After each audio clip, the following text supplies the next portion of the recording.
Welcome to the Old Testament Timeline, Part 1 for kids. Today, I'm going to teach this class as if I were teaching my own students, but I would also invite parents and teachers to join us for class today. Let's get started by looking at the supplies you'll need. For teachers, grab your teacher notes to follow along. Students, you'll want your student timeline page or a blank sheet of paper, and grab your colored pencils and let's get started. Okay, let's get started on page 1 of the Old Testament timeline. In the beginning, God. That's how the Bible begins. So let's draw God with a purple triangle. At Grapevine, we reserve the color purple for references to God, Jesus, and the Holy Spirit. The Bible tells us that in the beginning, God created the heavens and the earth.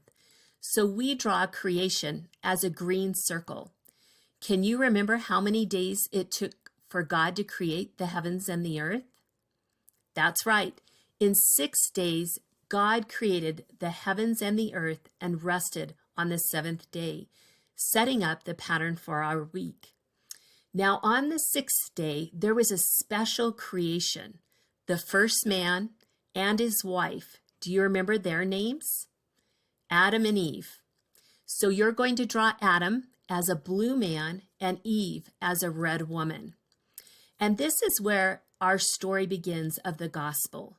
Now the gospel means good news, and throughout our Bible timeline, we're going to give you 3 symbols that explain the gospel.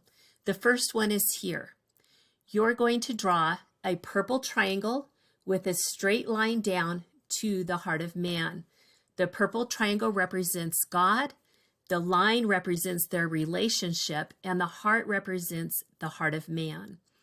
So when God created Adam and Eve, we know that he walked with them and talked with them in the garden. And he also gave them one command. You can eat of all the trees in the garden except for one, the tree of the knowledge of good and evil. Of that tree do not eat. For in the day that you eat it, you will surely die, or begin the process of dying.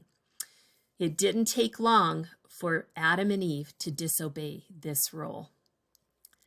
Above the title, The Fall, I want you to draw a tree with a serpent coming out of it to remind us that it was a serpent that convinced Eve to eat the forbidden fruit, and then she gave it to her husband Adam. When Adam and Eve ate of the forbidden fruit, they disobeyed God. That is called sin. And God punished the sin by making Adam and Eve leave the garden. After Adam and Eve left the garden, they had many children. And then their children had children, and their children had children. And 10 generations after Adam, Noah was born. Now, Noah had a special building project given to him by God. And the reason that God gave him this project is because he both loved and obeyed God. And so do you remember what the special building project was? That's right, to build the ark. And why did he need to build an ark? Because there was a flood coming. So I draw Noah brown, and in one hand he has a hammer, and the other hand he has plans for the ark. Now the Bible tells us that it rained for 40 days and 40 nights, so you're going to want to draw floodwaters and then the ark. But once Noah and his family left the ark, God made a promise or a covenant with Noah that he would never again flood the entire earth. And the sign of that promise is the rainbow. So go ahead and draw the rainbow. But also while you're up there, put the eyes at the top of your page, because we're still looking for the man who will come and restore that broken relationship between God and man. Now Noah and his sons were told by God to scatter and fill the earth, but they didn't obey God. They gathered and they built a city. Do you remember what that city was called? The one in which they built the tower? Yes, Babel. And so you're going to draw either a ziggurat or a step pyramid to represent the Tower of Babel.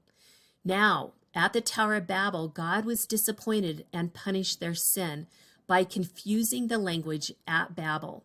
So we're going to draw a circle underneath with the word Babel in it, and then spokes coming off, because those spokes represent the different language groups that went out from Babel.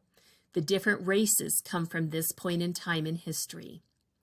Now next, a few years after the Tower of Babel, a man named Job is born. Now Job's book is full of a life of struggle and suffering, but it ends well in Job not losing his faith and keeping his eyes on the Lord. So you're going to draw Job orange and with a hat, and you can use any kind of hat you want. Now this completes our Old Testament Part 1 timeline. If you would like to just learn the timeline, we have the Old Testament timeline notes, but you also have the timeline in our Old Testament overview. And the timeline forms kind of the framework for that study.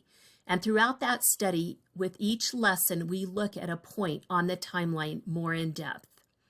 We also have Old Testament flashcards if you want a fun review game to do with your students, maybe while you're on the go or you're in between classes, to help them to remember the Old Testament timeline. All of these resources can be found at our website at grapevinestudies.com. I'm Diana, and thank you for joining me for this Old Testament Timeline Part 1 class. And at Grapevine, we help you to grow lifelong disciples.